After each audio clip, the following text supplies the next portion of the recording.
ఏం సక్కగా చేశారు మరి మాట్లాడదాం ఆ డిస్కషన్ లోకి. ఇప్పుడు 3rd 5th వరకు జరగబోతున్నాయి అసెంబ్లీ.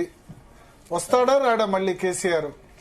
తర్వాత రెండవది ఏంటంటే రేవంత్ రెడ్డి తెలివిగా వ్యవహరించాడంటారా? సరే బయట ఎంత తిట్టినా అసెంబ్లీకి వచ్చేసరికి ప్రతిపక్ష నేత దగ్గరకు పోయి ఏమంటారు చేతిలో చేయి వేయడం, నమస్కారం చేయడం. రాజకీయంగా పెద్ద మనిషి, ఒక విధంగా చెప్పాలంటే సీనియారిటీలో కూడా పెద్ద, ఏజ్లో పెద్ద. ఆయన దగ్గరికి వెళ్ళి ఫుల్ మార్క్స్ స్కోర్ చేశాడా? సార్ ఒకటి, అదేదో గత ముఖ్యమంత్రులు, కాంగ్రెస్ ముఖ్యమంత్రులు ఏ నీతి అయితే ఆలోచించినారో, ఏ పద్ధతి అయితే అవలంబించినారో దాన్ని రేవంత్ రెడ్డి పాటించాడు. రేవంత్ రెడ్డి కొత్తగా ఒక సాంప్రదాయాన్ని స్టార్ట్ చేయలేదు. గతంలో చాలా మంది ముఖ్యమంత్రులు ఇట్లా ప్రతిపక్ష నాయకుడిని రిసీవ్ చేసుకున్న సందర్భాలనే. అసలు మొట్టమొదటి సమావేశంలో కూడా ఇంకా వరండాలకు పోయి బయట పోయి తీసుకొని సభలోకి వచ్చిన సందర్భాలు కూడా ఉన్నాయి. ఒకటి. రెండోది, కేసీఆర్ గారు నెక్స్ట్ సభకు వస్తారా రారా అంటే ఇది కొంత డిఫరెంట్ యాంగిల్. నాకు తెలిసి కేసీఆర్ సభకు రాడండి. ఎందుకంటే ఆయన మనస్తత్వం చూస్తే రేవంత్ రెడ్డితో డైరెక్ట్ గా కాన్వర్జేషన్ లో, డైరెక్ట్ గా డిబేట్ లో పార్టిసిపేట్ అవుతాడని నేను అనుకోను. అందుకే వాళ్ళు ఆల్రెడీ డిప్యూటీ లీడర్లను నోటిఫై చేసినారు. సబితా ఇంద్రారెడ్డి, హరీష్ రావు, తర్వాత తలసాని శ్రీనివాస్ యాదవ్ లను deputy leaders in the house గా నోటిఫై చేసినాడంటే deputy leaders will only answer, deputy leaders will only participate అనే యాంగిల్లో మనకి కనపడుతుంది అనమాట. కాబట్టి అది ఒక రకంగా ఒక చారిత్రక తప్పిదం అయిపోతుంది. కేసీఆర్ సభకు రాకపోవడం అనేది అది క్షంతవ్యం కాదు. ఎందుకంటే చాలాసార్లు చెప్పాను, తమిళనాడు మోడల్లో ఆయన వెళ్తున్నారు.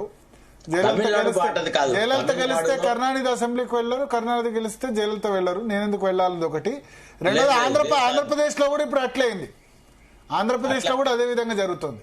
సార్, ఆంధ్రప్రదేశ్ పరిస్థితి ఏమో నాకు ప్రతిపక్ష నాయకుడు హోదా ఇస్తే వస్తా అని జగన్ అన్నాడు. ప్రతిపక్ష అంతకుముందు హోదా ఉన్నప్పుడు కూడా ఆయన 2 ఏళ్ళు బాయ్కాట్ చేశాడు. 2017 ఆ టైంలో ఇంకా 2 ఏళ్ళు టర్మ్ ఉండగా పాదయాత్ర చేస్తా, ఇంకా అవసరం లేదు, సభకు వచ్చి లాభం లేదని అప్పుడు రాలేదు. చంద్రబాబు నాయుడు కూడా సరే ఆ అసెంబ్లీలో కొంత అవమానం చేశారని చెప్పి ఆయన కూడా నేను అసెంబ్లీలో ఈ కౌరవ సభలో అసెంబ్లీలో అడుగు పెట్టానని చంద్రబాబు నాయుడు చేశాడు. సో అదే జరుగుతున్నట్టు అనిపిస్తుంది నాకు ఇక్కడ. అంటే ఒకటి సార్, కరుణానిధి గారు ఒక కొంత అసలు చాలా రెగ్యులర్ గా వచ్చి లాస్ట్ కరుణానిధి పట్ల చాలా నీచమైన సంస్కృతిని వాళ్ళు ఏఐడిఎం కాల్ చేశారు. తర్వాత జయలలితను చీరెగ్గడము, జయలలితను అవమానపరచడము, తర్వాత మైక్ మీద చేయి పెట్టేసేసి శోభన్ బాబుకి చెప్పుకోపో అని కరుణానిధి అనడం, ఇట్లాంటి అన్ని సంఘటనలు జరిగిన తర్వాత జయలలిత వాళ్ళు రాకపోవడం అనేది జరిగింది. తర్వాత రెండోది, ప్రతిపక్ష అంటే పార్లమెంటరీ డెమోక్రసీ లోపల ప్రతిపక్ష నేత శాసనసభకు వచ్చి ప్రజా సమస్యల మీద గొంతు విప్పితే ఎంతైతే హుందాతనము, గౌరవము, ప్రాధాన్యత ఉంటుందో అంతా ఈ నెక్స్ట్ లైన్ ఆఫ్ లీడర్స్ ఎవరన్నా మాట్లాడితే అది బూరగమ్మ ఊదినట్టే ఉంటది తప్ప వాళ్ళకి అంత హుందాతనం ఉండదు. వాళ్ళ మాటలకి ప్రజలు అంత పెద్దగా ప్రాధాన్యత ఇవ్వరు. కేసీఆర్ వచ్చి నిలబడి మాట్లాడాలా, నువ్వు రైతు బంధు ఎందుకు ఇవ్వట్లేదు, నువ్వు మహిళలకు ఎందుకు 2500 ఇవ్వట్లేదు, నువ్వు ఈ అంశాలను ఎందుకు తీసుకురావట్లేదు, నీ అభయహస్తం ఎక్కడ పోయింది అని ఇట్లా అన్ని విషయాలలో ప్రభుత్వాన్ని నిలదీస్తే కేసీఆర్ ను ప్రజానాయకుడు అంట. అంతేగాని సమస్యల నుంచి, చర్చల నుంచి తప్పించుకొని పోయి మూలకు కూర్చొని వేరే వాళ్ళని ఎగేసి తర్వాత వచ్చి నేనే కేవలం ముఖ్యమంత్రిగా ఉంటేనే సభకు వస్తా అనేటువంటి ఆలోచన అది కరెక్ట్ కాదు. దాన్ని ప్రజలు హర్షించారు. తద్వారా అతను సాధించగలిగేది కూడా ఏం లేదు.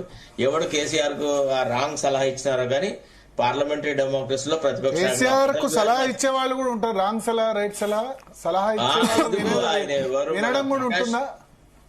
ప్రకాష్ ని సలహానే అని నేను అనుకున్నాను. ప్రకాషే మొదట చెప్పినాడు సభకు కేసీఆర్ రాకూడదు, వస్తే చాలా అవమానాల పాలవుతాడు, అది ఇదని ఆ ప్రకాష్ అన్నాడు. ఎవరు? మన టిఆర్ఎస్ అతను నాయకుడు వి ప్రకాష్ గారు టిఆర్ఎస్ గారు లేరు ఇప్పుడు. టిఆర్ఎస్ నాయకుడు ఇప్పుడు కేసీఆర్ తోనే ఉన్నారు. ఆయన నివాసంలో నందినగర్. నిజానికి చర్చలో జాయిన్ కావాలి, బట్ ఆయన నందినగర్ నివాసంలో కేసీఆర్ సలహా ఇచ్చి టిఆర్ఎస్ లో లేరు. ఇప్పుడు ఇద్దరులో ఉండే, ఇప్పుడు లేరు సార్. ఇప్పుడు అటల్ బిహారీ వాజ్పేయి గారు ప్రతిపక్ష నాయక హోదాలో రాలేదా సార్? ప్రధానమంత్రి అయినాడు, ప్రభుత్వం కూలిపోయిన తర్వాత ప్రతిపక్ష నాయకుడు హోదాలో వచ్చలేదా? మనం చూసామా లేదా? పార్లమెంటరీ డెమోక్రసీ అంటేనే debate and discussion on the floor of the house అండి. It is not crying hoarse outside the house. శాసనసభ బయట మాట్లాడడం వృధా. సభ ఉన్నదే అందుకోసమని. తర్వాత రెండోది, రేవంత్ రెడ్డి గురించి కూడా చాలా నీచంగా మాట్లాడాడు మన మిత్రుడు. ఏంటంటే ఆయన రెండు చేతులు కలిపినప్పుడు ఒక చెయ్యి ఏమో ఆయన దోసిట్లో ఉంది, ఇంకో చెయ్యి కింది నుంచి ఉంది. రేవంత్ రెడ్డి కూడా కేసీఆర్ ని ఆ పర్టికులర్ సందర్భంలో అవమానించినట్లేదు, చాలా హుందాగా వెళ్ళాడు. ఏ మాట కామాట ప్లే అవుతుంది కదా, ఉందాతనంగా ఉన్నదాన్ని కూడా ఇక బూతులు ఎదుర్కొంటున్నా. ఇక మనకు బుర్రలో పుడుతున్నప్పుడు ఏం చేస్తాం మనం? ఒక చెయ్య రెండు చెయ్య లేచి రాములు ఎక్కడ వస్తుందంటే కళ్ళలో కళ్ళు పెట్టి చూసిండా. ఇప్పుడు వాళ్ళు చూడండి, ఆయన సీటు నుంచి ప్రతిపక్షం సీటు దాకా నడుచుకుంటూ పోయింది చూస్తలేరు. రెండు చేతులు అయితే 2 సార్లు నమస్కారం పెట్టిండు కేసీఆర్ గారు పెట్టినందుకు. ఆడ కూడా అంటే ఒక చేతి మీద ఒక చేతి కింద ఏదేదో కథలు ఈ వాట్సాప్ లలో క్రియేట్ చేసుకుని అవే జనాలకు నూకుడు. సరే, ఇప్పుడు చేతులు కలిపే విధానంలో చాలా హుందతనం చూపెట్టినాడు అని చెప్పినా నేను, ఇంకా ఏం చెప్పాలా మీకు? నువ్వు కరెక్ట్ అంటున్నా నేను, నువ్వు కరెక్ట్ అంటున్నా నేను, నువ్వు కరెక్ట్ చెప్తున్నావు అంటున్నా. అదే భరత్ గారు, నాకు ఇప్పుడు విషయం ఏంటంటే ఒకటి సార్, ఇప్పుడు ఒక సాంప్రదాయం సార్, ఒక పర్టికులర్ కాంటెక్స్ట్ లో మనిషి ఎట్లా రెస్పాండ్ కావాలనేది ఆ మనిషి యొక్క ఆలోచన సరళిని బట్టి ఆధారపడ్డది. ఓకే. తర్వాత కొంతమంది వ్యక్తులను చూస్తే అన్యాపదేశంగానే చెయ్యి పైకెత్తాం. ఫర్ ఎగ్జాంపుల్ కేసీఆర్ గారు డైరెక్ట్ గా ఎవరికి ఎదురుపడ్డా, మీకు ఎదురుపడ్డా, నాకు ఎదురుపడ్డా, లేకపోతే ఈవెన్ మంత్రులకు ఎదురుపడ్డా సడన్ గా లేచి చెయ్యి పైకి లేస్తుంది, మనం ఆయనకు నమస్కారం చేస్తాం. అంటే ఆయన హోదా, ఆయన సమాజంలో షేక్ హ్యాండ్ ఇవ్వం, ఆయన కనబడితే నమస్కారం అంతే, పెద్ద మనిషి కాబట్టి చేస్తాం. నార్మల్ మన ఏజ్ గ్రూప్ లేకపోతే అదంటే కనుక షేక్ హ్యాండ్ ఇవ్వచ్చు కానీ, బట్ కేసీఆర్ కనబడేసరికి అందరు నమస్కారం పెడతారు. ఎవరైనా అంతేందుకు, ఇప్పుడు సీనియారిటీకి రెస్పెక్ట్ ఇస్తారు, అంతే కదా, ఇస్తారు. మన సాంప్రదాయం అది, మన ఆలోచన అది. సో వాళ్ళిద్దరి కలయిక మీద, వాళ్ళిద్దరు చేతులు కలుపుకుని దాని మీద చర్చ పెట్టడం అయితే వృధా. ఇక మిగతా సభ రోజులలో సభకి కేసీఆర్ రావడం సబబా కాదా, వస్తాడా రాడా అంటే మాత్రం, రాకపోతే మాత్రం అది క్షంతవ్యం కాదు. విత్ యువర్ పర్మిషన్ జస్ట్ ఇందాక